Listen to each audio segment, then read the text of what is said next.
Hello. आज की हमारी वीडियो का टॉपिक रहेगा rights of surety and discharge of surety and साथ में हम करेंगे nature and extent of surety's liability कि जो श्योरिटी है उसके क्या राइट्स हैं, वो अपनी लायबिलिटी से कब डिस्चार्ज हो जाता है, कैसे डिस्चार्ज हो सकता है और वो किस हद तक जो है वो लायबल रहता है कॉन्ट्रैक्ट ऑफ गारंटी में, उसके बारे में हम आज की वीडियो में पढ़ेंगे।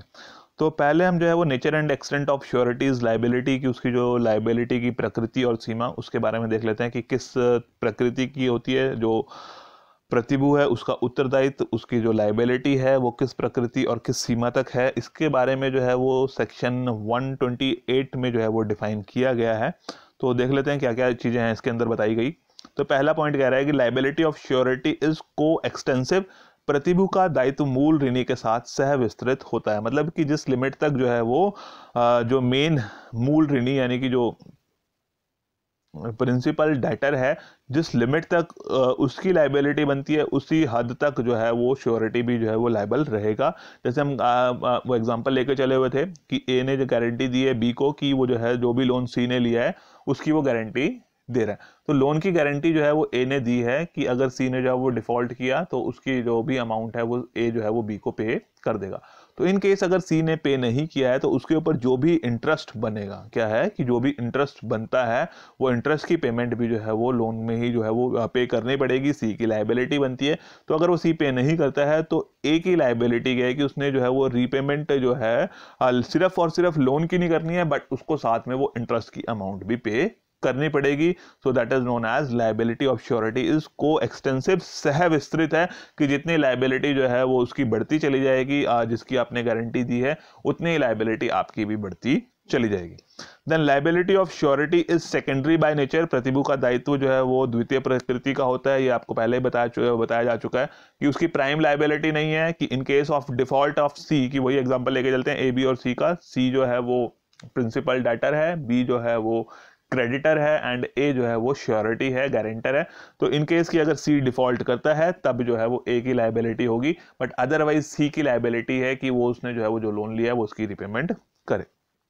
क्रेडिटर में proceed against the surety first. ऋणदाता सबसे पहले प्रतिभू के विरुद्ध कार्रवाई कर सकता है। तो अभी जो क्रेडिटर है जिसने लोन दिया है उसकी अपनी इच्छा है, अपनी विल है कि वो जिसके अगेंस्ट चाहे वो केस फाइल कर सकता है। वो उसको जरूरी नहीं है कि वो पहले जो है वो केस जो है वो सी के अगेंस्ट फाइल करे। उसकी बी की अपनी मर्जी है कि अगर वो जो है सी जो डेटर है उसके अगेंस्ट भी केस फाइल कर सकता है। अगर उसके अगेंस्ट नहीं करना चाहता तो डायरेक्टली जो है वो जो गारंटर है उसके अगेंस्ट भी केस फाइल कर सकता है। तो क्रेडिटर में proceed against the surety first. तो उसको जो है ऐसा नहीं है कि उसने जो है वो अपना राइट जो उसका पहले जो उसको डेटर के ऊपर ही केस फाइल करना है, ऐसा नहीं है। वो डायरेक्टली जो है वो श्योरिटी के अगेंस्ट केस फाइल कर सकता है। क्रेडिटर में स्यू द प्रिंसिपल डेटर अलोन। तो अगर वो चाहे तो सिर्फ और सिर्फ जो है वो प्रिंसिपल डेटर यानी कि जो ऋणदाता है जो सिर्फ और सिर्फ मूल ऋणी उसके ऊपर ही मुकदमा चला सकता है, और नहीं चाहता वो उसको गारंटर को उस में इंक्लूड करना तो वो प्रिंसिपल डेटर के ऊपर भी केस फाइल कर सकता है। क्रेडिटर में स्यू द श्योरिटी अलोन। तो अगर वो चाहे तो सिर्फ और सिर्फ जो है वो श्योरिटी के ऊपर यानी कि गारंटर के ऊपर ही जो है वो केस फाइल कर सकता है, उसको ही स्यू कर सकता है बिना किसी एक्शन जो है बिना किसी एक्शन लिए, कि उसको जो जरूरी नहीं है कि वो डेटर के अगेंस्ट एक्शन ले। वो अगर चाहे तो सिर्फ और सिर्फ श्योरिटी के अगेंस्ट भी केस फाइल कर सकता है। Then surety not discharges on the death of the debtor. प्रतिभू ऋणी की मृत्यु होने पर भी अपने दायित्व से मुक्त नहीं होता। कि इन केस की जो डेटर है, प्रिंसिपल डेटर है, उसकी डेथ हो जाती है और उसकी डेथ होने के बावजूद भी जो है गारंटर यानी कि जो श्योरिटी है वो अपनी लायबिलिटी से फ्री नहीं होगा। उसके बाद भी उसकी लायबिलिटी रहेगी। उसकी लायबिलिटी तभी डिस्चार्ज होगी जब वो उस लोन को, उस प्रॉमिस को पूरा कर देगा। Then limit of surety's liability. Limit of surety's liability. तो लिमिट जो है वो जो फिक्स लिमिट उसने बताई हुई है, जितनी अमाउंट उसने कही है उसी लिमिट तक जो है वो श्योरिटी जो है वो लायबल रहेगा कि अगर उसने कहा है कि मैं 10,000 रुपये के लिए जो है वो उसकी गारंटी देता हूँ, तो उसकी लायबिलिटी जो है वो 10,000 रुपीज़ तक ही रहेगी। इन केस की वो कहता है कि 10,000 प्लस अमाउंट ऑफ इंटरेस्ट, तो उसकी लायबिलिटी जो है वो 10,000 प्लस अमाउंट ऑफ इंटरेस्ट तक जो है वो लायबल रहेगा, उससे ज़्यादा उसकी लायबिलिटी नहीं हो सकती है। Then surety liability where original contract is void और वॉइडेबल, कि इन केस की जो ओरिजिनल कॉन्ट्रैक्ट है, मतलब contract between debtor and creditor, अगर वो वॉइड है तब भी जो है वो डेटर की लायबिलिटी जो है वो एज इट इज स्टैंड करेगी, उसकी लायबिलिटी जो है वो खत्म नहीं होगी। श्योरिटी को जो है वो प्रॉमिस को पूरा करना पड़ेगा। फॉर एग्जाम्पल, जैसे हमने बताया था कि debtor can be a minor, कि debtor can be a minor, की ऋण लेने वाला माइनर हो सकता है, और माइनर के साथ अगर आपको पता है कि जो अगर कोई भी एग्रीमेंट किया था दैट इज वॉइड एग्रीमेंट, तो बट फिर भी अगर जो है वो गारंटर ने, उस श्योरिटी ने जो है उस माइनर की गारंटी दी है, इन केस की मान लो अगर हम उस ए बी और सी का एग्जांपल लेके चलें, तो ए श्योरिटी है, बी जो है वो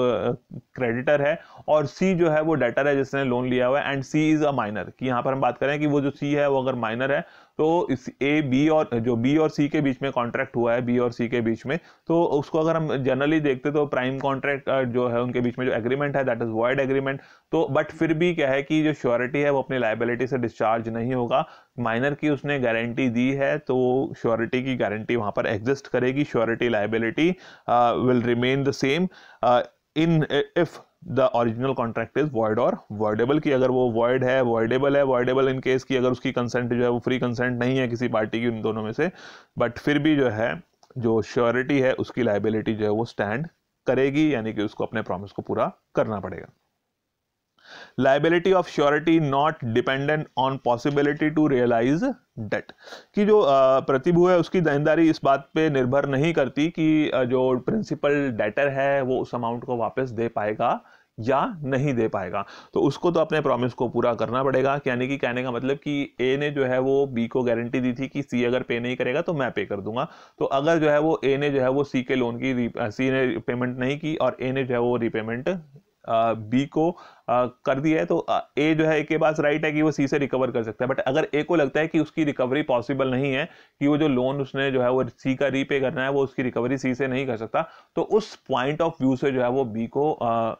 उस लोन की रीपेमेंट से मना नहीं कर सकता, कि उसकी पॉसिबिलिटी कि वो आप उसको रिकवर कर पाएंगे या नहीं कर पाएंगे, उससे जो है वो श्योरिटी की लायबिलिटी के ऊपर कोई फर्क नहीं पड़ता है। Then liability under continuing guarantee, उसकी जो है वो लायबिलिटी कंटिन्यूइंग गारंटी जैसे बताया कि आप नंबर ऑफ ट्रांजैक्शंस के लिए दे दी जाती है, कि स्पेसिफिक पीरियड के लिए दे दी गई है या स्पेसिफिक अमाउंट के लिए दे दी गई है, तो उसकी जो लायबिलिटी है श्योरिटी की उस कंटिन्यूइंग गारंटी में उस लिमिट तक फिक्स रहेगी। स्पेसिफिक में तो एक ट्रांजैक्शन के लिए दी कि इसके जो है 10,000 रुपए की गारंटी मैं देता हूं कि आप इसको 10,000 रुपए उधार दे दो और उसकी गारंटी जो है वो मैं देता हूं, तो 10,000 रुपए तक की आपकी लायबिलिटी फिक्स होगी। या आपने कहा कि जी इसको जो है वो 3 महीने तक 50,000 रुपए तक का उधार का सामान दे दो, उसकी गारंटी मेरी है, तो वो 50,000 रुपए तक के उधार में चाहे वो एक बार दे उसको, 2 बार दे, 10 बार दे, 15 बार दे, और 3 मंथ्स के अंदर अंदर कितने भी बार दे उसको, बट उसकी गारंटी जो है वो श्योरिटी की रहेगी, श्योरिटी की लायबिलिटी उसमें बनी रहेगी। तो that is liability under continuing guarantee. Then इसके बाद हम कर लेते हैं राइट्स ऑफ श्योरिटी, की जो प्रतिभू है उसको क्या क्या अधिकार मिल जाते हैं। तो उसके जो राइट्स हैं उसको हमने 2-3 हिस्सों में क्लासिफाई किया हुआ है। पहला जो है that is right against the creditor, creditor के अगेंस्ट क्या राइट्स हैं, right against the debtor, debtor के अगेंस्ट क्या राइट्स हैं, और इनकेस की को श्योरिटीज हैं कि सह प्रतिभू की हो सकता है कि गारंटी जो है वो मिलके कुछ लोगों ने दी है, कि मिलके जो है वो ए के साथ जो है वो डी ई एफ जो है वो 3-4 लोगों ने मिलके गारंटी दी है, तो उनके अगेंस्ट जो है वो उस श्योरिटी को क्या क्या राइट्स मिलते हैं। तो पहला हम पढ़ लेते हैं right against the creditor, creditor के ऋणदाता के अगेंस्ट जो है उसको कौन कौन से राइट्स मिले हुए हैं। तो पहला है right to all securities, right to all securities. Right to all securities का मतलब है कि जितनी भी सिक्योरिटीज जो है उस डेट के अगेंस्ट जो है प्रिंसिपल डेटर ने जो है किसके पास रखी हैं, क्रेडिटर के पास रखी हैं at the time of contract, जब वो कॉन्ट्रैक्ट किया गया था, तो उस टाइम पे जो भी सिक्योरिटीज डेटर ने क्रेडिटर के पास रखी हैं, तो वो सभी के ऊपर जो है वो राइट किसको मिल जाएगा, श्योरिटी को मिल जाएगा। इन केस की श्योरिटी ने जो है वो लोन की रीपेमेंट जो है वो क्रेडिटर को कर दी है, तो उस सारी सिक्योरिटीज के ऊपर जो है वो श्योरिटी को राइट मिल जाता है। Right of surety if creditor parts with the security, कि इन केस की जो ऋणदाता है उसके पास कोई सिक्योरिटी रखी गई थी और उसने सिक्योरिटी को कहीं गुम कर दिया है, खो दिया है, नुकसान पहुंचा दिया है, या जो है बिना किसी नोटिस के, बिना किसी इंफॉर्मेशन के जो है उसने उस सिक्योरिटी को बेच दिया है, तो उस केस में जो है श्योरिटी अपनी लाइबिलिटी से जो है वो डिस्चार्ज होता है। फॉर एग्जांपल कि मान लो जो है वो 5,000 रुपए का लोन जो है वो ए ने बी को दिया था और उसके बदले में जो है वो सी ने कोई जो है वो सिक्योरिटी जो है वो बी के पास रखी थी और बी ने उस सिक्योरिटी की जो है वो वैल्यू, फॉर एग्जांपल कि 3,000 की उसकी वैल्यू बनती थी और बी ने जो है वो 3,000 की जो है सिक्योरिटी बेच दी। अब ए की जो लाइबिलिटी रहेगी वो सिर्फ कितनी रहेगी, 5,000 माइनस 3,000 यानी कि 2,000 रुपीज तक की उसकी लाइबिलिटी रहेगी, उससे ज्यादा उसको पे करने की जरूरत नहीं है। तो इन केस की अगर जो है वो कोई डिफॉल्ट क्रेडिटर का नहीं है, अगर जो है वो क्रेडिटर का डिफॉल्ट नहीं है कि उस सिक्योरिटी को गुम करने में, खो देने में क्रेडिटर का डिफॉल्ट नहीं है, तब श्योरिटी जो है वो अपनी लायबिलिटी से डिस्चार्ज नहीं होगा। ठीक है, तब जो है वो श्योरिटी अपनी लायबिलिटी से डिस्चार्ज नहीं होगा कि इन केस की जो है उसमें क्रेडिटर का कोई फॉल्ट नहीं है। बट हाँ, अगर क्रेडिटर का फॉल्ट है तब श्योरिटी जो है वो उतनी अमाउंट से जो है वो अपने लायबिलिटी से डिस्चार्ज हो जाता है। Right to set off, in case की कोई काउंटर क्लेम है डेटर और क्रेडिटर के बीच में, काउंटर क्लेम है, तो उस काउंटर क्लेम को जो है वो सेट ऑफ किया जा सकता है, उसको एडजस्ट किया जा सकता है। फॉर एग्जांपल जैसे मान लो जो है वो बी ने जो है वो उधार दिया है सी को 5,000 रुपए का और पहले कभी जो है वो हो सकता है कि बी ने सी से जो है वो 2,000 रुपए का लोन लिया हुआ था, उधार लिया हुआ था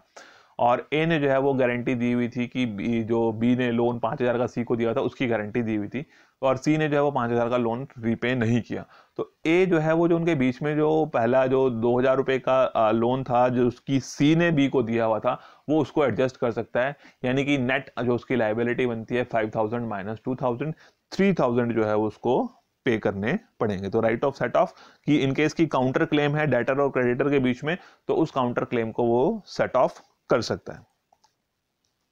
then right against the debtor, debtor के अगेंस्ट क्या क्या राइट्स उसको मिलते हैं। Right of subrogation, right of subrogation, subrogation का मतलब कि प्रत्यस्थापन का अधिकार, मतलब जो भी राइट्स पहले क्रेडिटर को मिलने थे वो अब सभी राइट्स जो है वो किसके पास आ जाते हैं, श्योरिटी के पास आते हैं। Right of subrogation that means stepping into the shoes of someone, कि वो दूसरे की स्थिति, जो भी राइट्स दूसरे के हैं वो सभी राइट्स जो है वो पहले वाले पर्सन को यानी कि श्योरिटी को मिल जाएंगे। राइट टू इंडेमिनिटी, हानि रक्षा का अधिकार, जैसे मैंने बताया था कि इन केस की ए ने जो है जो भी पेमेंट बी को करी है डिफॉल्ट ऑफ सी, सी ने डिफॉल्ट किया, रिपेमेंट नहीं की और लोन वापस नहीं किया बी को, तो अगर जो है वो ए ने वो रिपेमेंट जो है वो बी को कर दी है तो ए के पास राइट है कि वो उसको इंडेमिनिफाई कर सकता है, वो वापस ले सकता है किससे, सी से, कि जो भी उसने उधार जो है वो सी का रीपे किया है तो वो उसको जो है वो वापस सी से ले सकता है। That is right of indemnity. Then against the co-sureties, जो सह प्रतिभू है तो उस सह प्रतिभूतियों के अगेंस्ट जो है को-श्योरिटीज, प्रतिभू लिखना आपने, प्रतिभूति नहीं लिखना यहाँ पे, सह प्रतिभू के अगेंस्ट ऑफ को-श्योरिटीज, तो उनके अगेंस्ट क्या क्या राइट्स हैं, तो इसको थोड़ा सा ध्यान से समझना आपने, थोड़ा सा टेक्निकल टाइप का है। राइट ऑफ इक्वल कंट्रीब्यूशन, समान योगदान का अधिकार, इक्वल कंट्रीब्यूशन यानी कि फॉर एग्जाम्पल की 3 लोग हैं एक्स वाई और जेड, उन्होंने 6,000 रुपीज की गारंटी दी है किसी भी पर्सन की, तो अगर डिफॉल्ट होता है तो 6,000 में से यानी कि 2,000, 2,000 एंड 2,000 यानी कि तीनों को जो है वो इक्वली उसको कंट्रीब्यूट करना पड़ेगा। क्या है, लाइबिलिटी ऑफ इक्वल कंट्रीब्यूशन की जो भी उनका क्लेम बनता है उसमें जो है वो इक्वल कंट्रीब्यूशन उनको पे करना पड़ेगा। फॉर एग्जाम्पल की हो सकता है कि किसी ने जो है उसमें से लिमिट बता दी कि किस लिमिट तक की उनकी जो है वो गारंटी रहेगी, तो उस केस में जो है वो थोड़ा सा चेंज होता है। Liability of co-sureties bound in different sums, co-sureties bound in different sums, कि अगर उन्होंने अलग अलग अमाउंट की गारंटी दी है, कि ए ने कहा है कि मैं 10,000 की गारंटी देता हूँ, बी ने कहा है कि मैं 20,000 की देता हूँ, सी ने कहा है कि मैं 40,000 की गारंटी देता हूँ। ठीक है, ए ने 10,000 की दी, बी ने 20,000 की दी, सी ने जो है वो 40,000 की दी, एक ने 10 की, एक ने 20 की और एक ने 40 की। इन केस की डिफॉल्ट जो है वो 30,000 का हो गया। ए ने गारंटी दी हुई थी 10,000 की, बी ने दी थी 20,000 की, सी ने दी थी 40,000 की गारंटी, और जो लोन था, जो डिफॉल्ट था, उस डिफॉल्ट में जो है वो 30,000 का डिफॉल्ट हो जाता है। तो 30,000 का डिफॉल्ट हो गया, तो ए ने गारंटी दी थी 10,000 की, तो ए जो है वो 10,000 पे करेगा, बी भी 10,000 पे करेगा एंड सी भी 10,000 पे करेगा। अगर वो 30,000 की जगह कितने की हो जाती है, 40,000 की हो जाती है, अगर वो जो डिफॉल्ट है वो 30 की जगह 40,000 को आता है, तो ए ने गारंटी दी हुई थी 10,000 की, तो ए तो सिर्फ 10,000 ही देगा, उससे ज्यादा नहीं दे सकता। अगर तीन में इक्वल डिस्ट्रीब्यूशन की बात आए तो इक्वल डिस्ट्रीब्यूशन नहीं होगा, क्योंकि ए ने मैक्सिमम जो गारंटी दी है कि 10,000 तक का मैं डिफॉल्ट सहन कर सकता हूँ, और बी ने दी थी 20 की और सी ने दी थी 40 की, तो डिफॉल्ट हुआ है 30,000 का, तो ए ने जो है वो डिफॉल्ट हुआ है 40,000 का, डिफॉल्ट हुआ है 40,000 का, तो 40,000 में से जो है वो ए ने 10,000 पे कर दिए, अब बच गए हैं 30,000, क्योंकि उसने अगर हम 40,000 को 3 से डिवाइड करेंगे तो 13,000 समथिंग बनेगा, बट ए ने गारंटी 10,000 रुपए की दी है, तो मैक्सिमम 10,000 ही कंट्रीब्यूट करेगा उस डिफॉल्ट में, तो ए ने जो है वो 10,000 कंट्रीब्यूट कर दिया, बाकी जो रिमेनिंग रहा 30,000, रिमेनिंग जो 30,000 है वो बी और सी इक्वली डिस्ट्रीब्यूट करेंगे, यानी कि 15,000 बी पे करेगा एंड 15,000 सी पे करेगा। तो कहने का मतलब कि liability of co-surety is bound in different sums, की वो हाईएस्ट मैक्सिमम लिमिट उनकी वो रहेगी जिनकी उन्होंने गारंटी दी है, और अगर उससे कम रहती है तो इक्वल कंट्रीब्यूशन होगा, बट जिसने भी उसकी जो भी गारंटी उसने दी है उस मैक्सिमम अमाउंट तक ही जो है उसकी गारंटी जो है वो रहेगी, उससे ज्यादा उससे कंट्रीब्यूशन नहीं लिया जा सकता उस सब्जेक्ट टू द कंडीशन की, वैसे अदरवाइज उनको जो है वो इक्वल कंट्रीब्यूशन करना है, कि अगर जितने भी को-श्योरिटीज हैं उनकी लायबिलिटी है वो इक्वली डिस्ट्रीब्यूट रहेगी subject to the condition of maximum amount guaranteed की। पहली बात कि उन्होंने बराबर कंट्रीब्यूट करना है, बट अगर वो बराबर से ज्यादा हो जाते, बराबर में अगर बराबर बराबर कंट्रीब्यूट करते हैं, तो जिसने मैक्सिमम गारंटी मतलब जो उसकी मैक्सिमम गारंटी है उससे एक्सीड करती है, तो उसकी गारंटी जो है वो उस मैक्सिमम अमाउंट तक ही लिमिट करेगी, तब उसमें इक्वल कंट्रीब्यूशन नहीं आएगा, बट अदरवाइज अगर उससे कम रह जाता है तो उसको इक्वल कंट्रीब्यूशन करना पड़ता है। देन इसके बाद हम कर लेते हैं राइट्स के बाद, ये तो था राइट्स के बारे में कि वो जो है वो को-श्योरिटी से भी ले सकता है। Then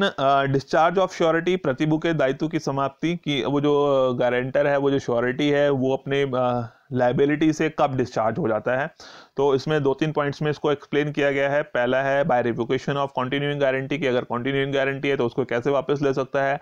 discharge by conduct of creditor, creditor ने कुछ जो है वो कंडक्ट उसका ठीक नहीं रहा है, कुछ जो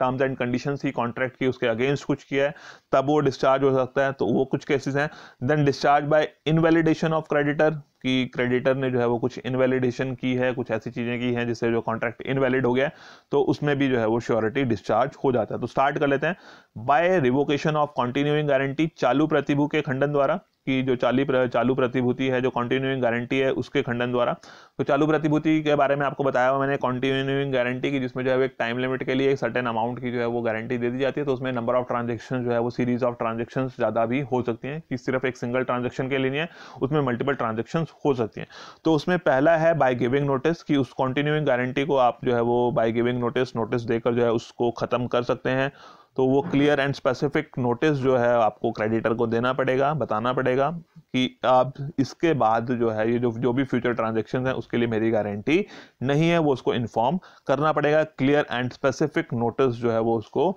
देना पड़ेगा, जब तक वो नहीं दिया जाएगा तब तक वो उससे अपनी लायबिलिटी से डिस्चार्ज नहीं होगा। देन डेथ ऑफ श्योरिटी, कि अगर श्योरिटी की डेथ हो जाती है तो श्योरिटी जो है वहां से डिस्चार्ज हो जाता है। कंटिन्यूइंग गारंटी के केस में श्योरिटी की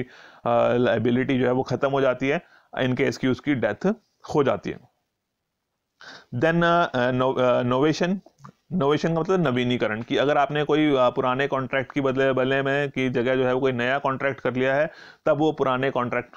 से जो है वो श्योरिटी जो है वो उसकी लायबिलिटी खत्म हो जाती है, और अगर नए कॉन्ट्रैक्ट में उसकी कोई गारंटी बनती है, नए कॉन्ट्रैक्ट में उसकी लायबिलिटी बनती है, अगर उसने पूरा किया है प्रॉमिस तो नए कॉन्ट्रैक्ट के अकॉर्डिंग रहेगी, बट पुराने कॉन्ट्रैक्ट से वो डिस्चार्ज हो जाता है कि अगर उसमें कुछ टर्म्स एंड कंडीशन चेंज की जाती है। तो टर्म्स एंड कंडीशन चेंज की जा रही है with the permission of surety, और वो उसकी दोबारा से गारंटी देता है, तब तो उसकी वो रहेगी लायबिलिटी, बट अदरवाइज जो है वो पुराने कॉन्ट्रैक्ट से जो है वो डिस्चार्ज हो जाता है। तो जैसे नया कॉन्ट्रैक्ट बनेगा तो पुराने कॉन्ट्रैक्ट से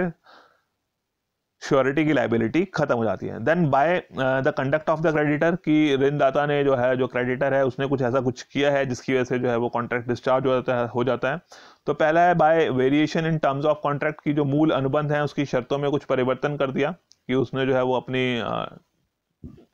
मर्जी से जो है जो मेन कॉन्ट्रैक्ट है उसमें जो है बिना किसी कारण के, बिना किसी रीजन के और बिना श्योरिटी की कंसेंट के जो है, मतलब उसको बताया नहीं गया, उसको इन्फॉर्म नहीं किया गया, उसकी कंसेंट नहीं ली गई और उसके बिना ही जो है उसमें मेन जो कॉन्ट्रैक्ट है, मेन जो एग्रीमेंट है, उसमें अगर उसकी टर्म्स एंड कंडीशन में चेंज कर दिया गया है, तब भी जो है वो श्योरिटी जो है वो अपनी लाइबिलिटी से डिस्चार्ज हो जाता है। देन रिलीज और discharge of principal debtor,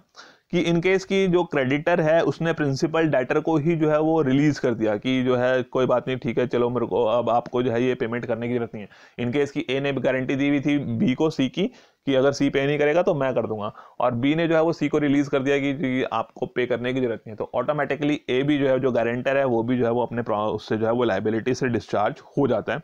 then compounding by creditor with debtor, compounding by creditor with debtor, कि यानी कि आपस में वो मेलजोल कर लेते हैं, आपस में जो है वो समझौता कर लेते हैं, डेटर और क्रेडिटर आपस में मिलकर कोई समझौता कर लेते हैं, तो उस केस में भी जो है क्या होगा कि जो श्योरिटी है वो डिस्चार्ज हो जाएगा। तो इसमें 2-3 केसेस आते हैं, कि जैसे कॉम्पोजिशन का है, प्रॉमिस टू गिव टाइम का है, प्रॉमिस नॉट टू स्यू का है। तो इन केस की अगर उसको जो है वो टाइम लिमिट दे दी गई है, कि आपको जो है वो एक्स्ट्रा टाइम दे दिया गया है, कि आपको जो है वो आपने जो श्योरिटी थी उसने 3 महीने की गारंटी दी थी, पर उसने जो है या 3 महीने के लिए जो उसने लोन लिया हुआ था, अब 3 महीने के बाद वो कहते हैं कि 3 महीने नहीं, आप 6 महीने के बाद मुझे जो है आप इसको लोन को पे कर दें, तो इस केस में भी जो है वो श्योरिटी जो है वो डिस्चार्ज हो जाता है। या फिर उसने जो है वो बी ने सी को कह दिया कि अगर आप नहीं भी पे करेंगे तब भी मैं आपके ऊपर केस फाइल नहीं करूंगा, मैं आपको स्यू नहीं करूंगा, तो उस केस में भी जो है वो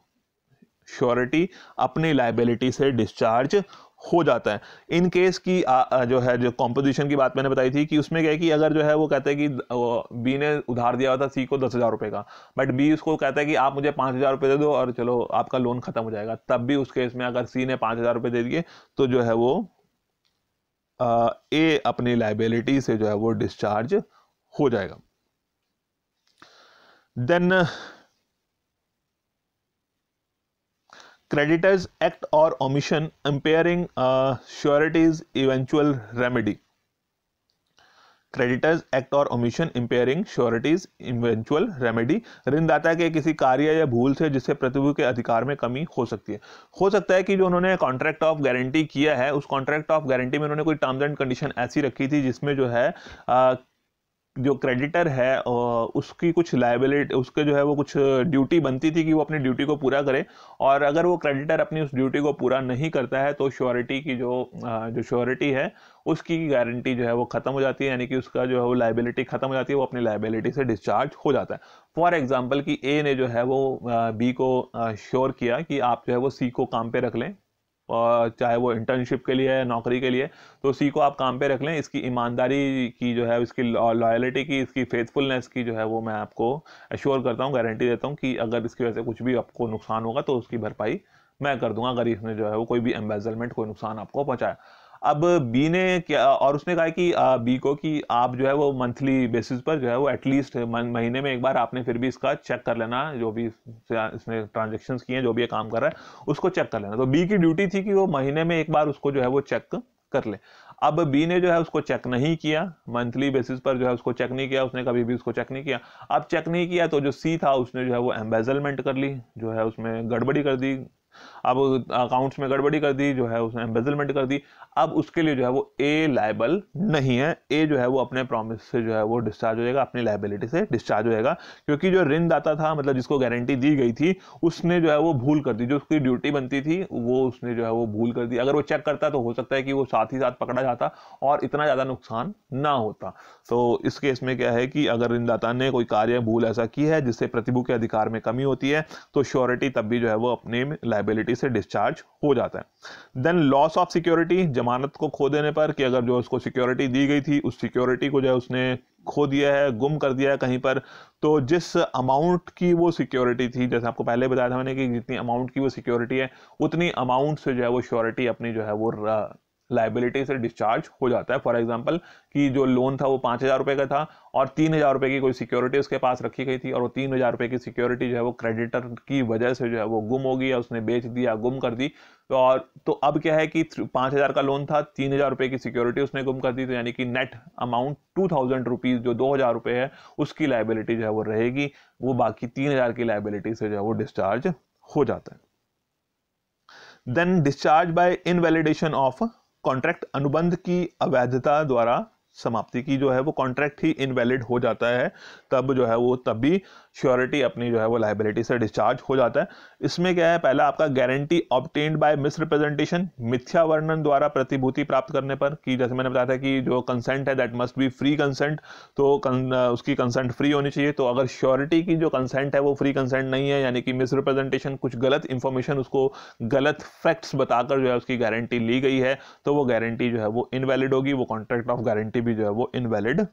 हो जाएगा, उसको आप लीगली एनफोर्स नहीं करवा पाएंगे। कि अगर जो है वो मिसरिप्रेजेंटेशन के थ्रू, यानी कि मिसरिप्रेजेंटेशन यानी कि कोई गलत इंफॉर्मेशन जो है वो दी गई है about any material fact, important fact, तो किसी महत्वपूर्ण तथ्य के बारे में गलत जानकारी देने से अगर उसकी सहमति ली गई है, तो वो जो है कॉन्ट्रैक्ट ऑफ गारंटी जो है वो गारंटी जो है वो इनवैलिड हो जाएगी।